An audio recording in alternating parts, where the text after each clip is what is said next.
It's 2 a.m. The room is dark. The house is quiet.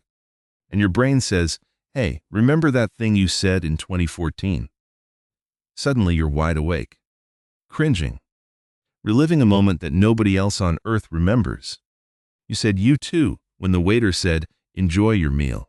You waved back at someone who was waving at the person behind you. You once called your teacher mom, or the big one. You ended a phone call with love you bye to your boss. You hung up. And then you lay there, certain that one slip had ended your entire career. It didn't. They forgot by the next meeting. Nobody was listening that closely. Nobody ever is. It was years ago. It meant nothing. So why does your whole body flinch in the dark? Why does your brain keep a highlight reel of your worst social moments and only press play when you're finally trying to rest? Here's the unsettling part. Your brain isn't malfunctioning. It's doing its job, a very old job, a job that used to keep you alive. Let me explain. For almost all of human history, you lived in a small group, 30 people, maybe 50. That group was your entire world, your food, your safety, your survival. And in that world, there were no strangers to disappear into. Everyone knew everyone. Your reputation wasn't a vibe. It was life or death. If you embarrassed yourself, if you broke a rule, if the group started to see you as weird or annoying or untrustworthy, you could be pushed out. And being pushed out meant facing the cold and the dark and the teeth alone. So your brain built a tool, a social alarm. Every time you did something that might damage how the group saw you, it tagged that moment, flagged it, burned it in. So you would never make that mistake again. That tool is still running. It just never got the memo that the tribe got bigger. That's why a tiny social slip feels like a catastrophe. Your brain isn't measuring how embarrassing it actually was. It's measuring how dangerous it would have been 50,000 years ago. But here's where it gets stranger. Why at night? Why does the cringe wait until the lights are off? During the day, your brain is busy.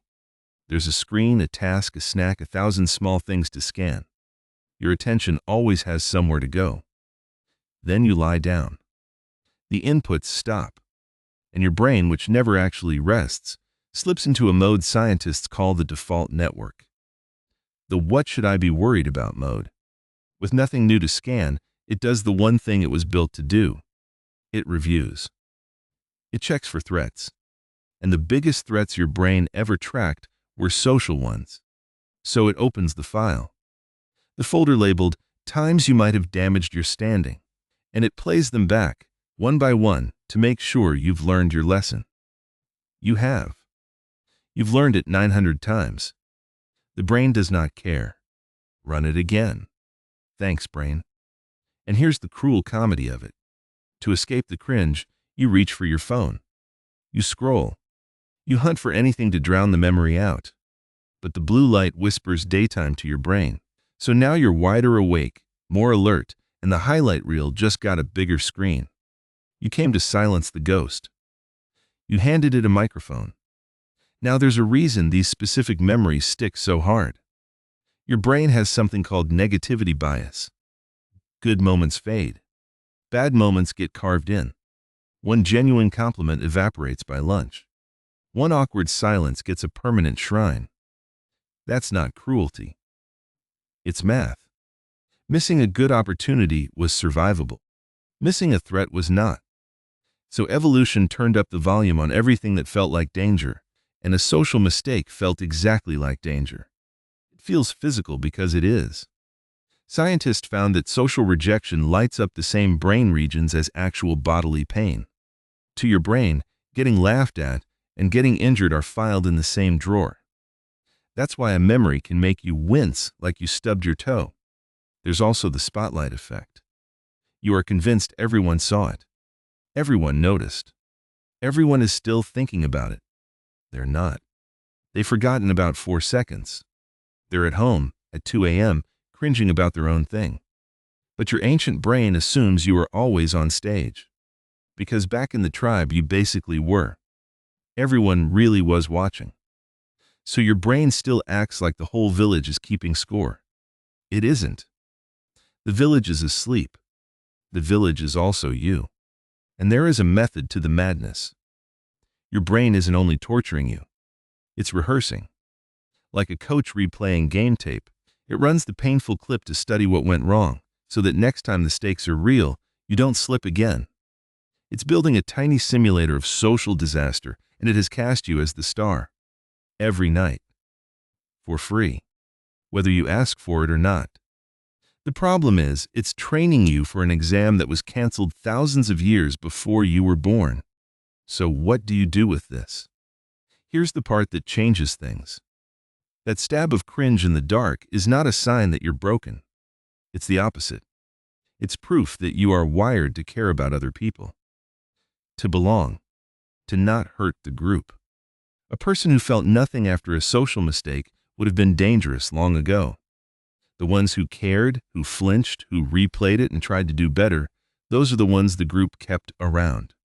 Those are your ancestors. So every time your brain ambushes you with an old embarrassing memory, it's really saying the same thing it has said for 2 million years. Stay good. Stay kind. Stay in the group. Don't get left behind.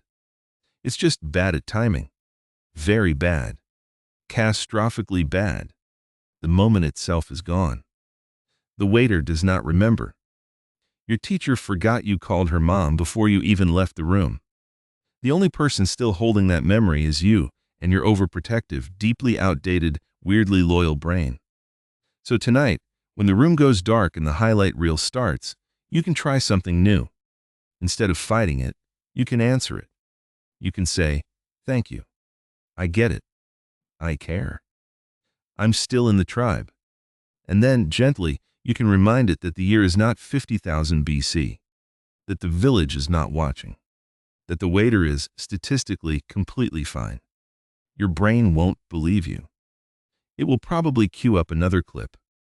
But somewhere under all that ancient panic, it just wants the same thing it has always wanted. For you to be okay. For you to belong. For you to wake up tomorrow, still part of the group. So let it run its little horror reel. Then close the folder and go to sleep. The tribe will still be there in the morning. And nobody remembers the thing you said in 2014. Except you, obviously. But that's the brain's whole point. Now go to sleep.